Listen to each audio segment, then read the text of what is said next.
Pull up with us for a Valentine's dinner cruise in Okinawa. This was our first Valentine's here, and instead of splitting it between date night and family time, we chose to experience it together. All 5 of us. Everything was hosted through Camp Foster, so we met at the pickup location and got on the bus. It was about a 45-minute ride, but honestly, it didn't even feel that long. We haven't ventured too far across the island yet, so even just being able to sit back, relax, and see more of Okinawa felt like part of the experience. At the beginning of the ride, the tour guide shared a little bit about how Valentine's Day is celebrated here, which made it feel even more intentional. Like we weren't just going somewhere, we were learning something too. And when we finally pulled up to the harbor and the kids saw the boat, you could hear it immediately. The little gasp, the wows, it was beautiful. One of those moments where you realize they're experiencing something for the first time, and you get to witness it with them. Once we boarded, they brought us to our table, and seeing our name waiting there made it feel even more special. Everything had already been planned ahead of time, so when dinner service started, it was the course we had chosen when we booked.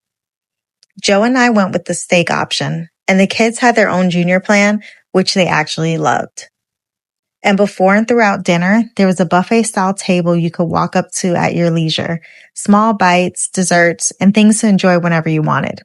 They even made a special dessert just for Brookie, which made it feel even more thoughtful. They also had a live singer performing while everyone ate, which added to the whole atmosphere. And even though it was definitely more couple-forward, it still felt welcoming. We were one of the only 2 families there with kids, but it never felt out of place. Everyone was present in their own experience, and we were in ours. After dinner, we went back to the top of the boat to take in the views a little more.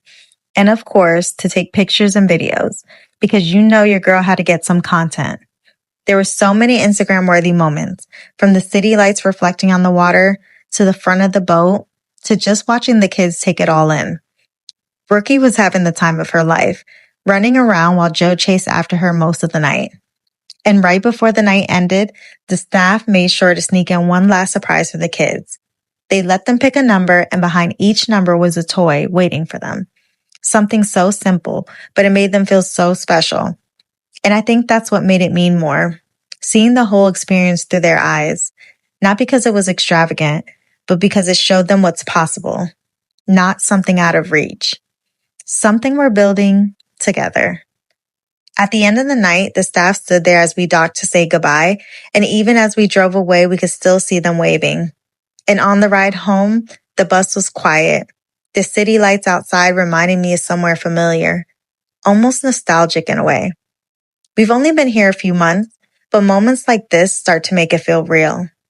Our first Valentine's in Okinawa, and a night none of us will forget.